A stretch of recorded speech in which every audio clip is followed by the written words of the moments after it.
তাহলে এবার খোলা যাক চিঠির ঝাঁপি। আজকের চিঠির ঝাঁপি খুলেই প্রথমেই যার চিঠি হাতে তুলে নিলাম তিনি সুশান্ত অধিকারী, থাকেন কুলিয়া মোহাম্মদ বাজার, বীরভূমে।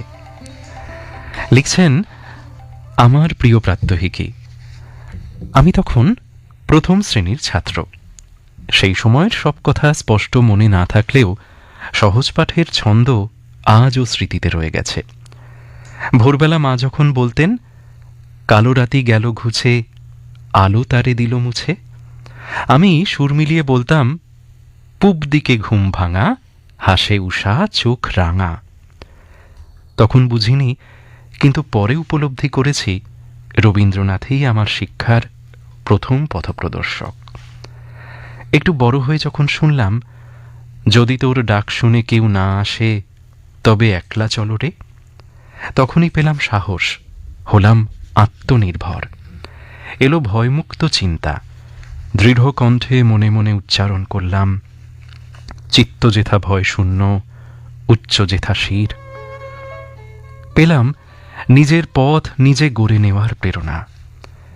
জীবনের কঠিন সত্যও তার কাছেই শিখেছি। আমারে ধূপ না পোড়ালে, গন্ধ কিছুই নাহি ঢালে, আমারে দীপ না জ্বালালে, দেয় না কিছুই আলো। বুঝেছি ত্যাগ ছাড়া কোনো সাফল্য আসে না।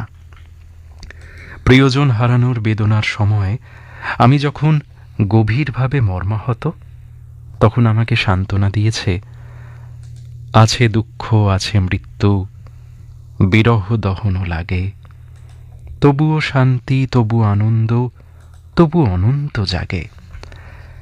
প্রিয়তমার প্রতি ভালোবাসার নিবেদনেও আমার রবীন্দ্রনাথ। ভালোবেসে সখী নিভৃতে যতনে, আমার নামটি লিখো তোমার মনেরও মন্দিরে।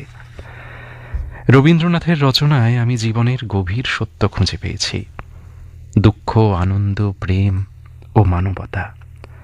তার সৃষ্টি এক মহিরুহের মতো, যার ছায়া আমাদের জীবনকে শীতল ও সুন্দর করে তোলে। তাই তিনি আমাদের জীবনে এক চিরন্তন ছায়াতরু।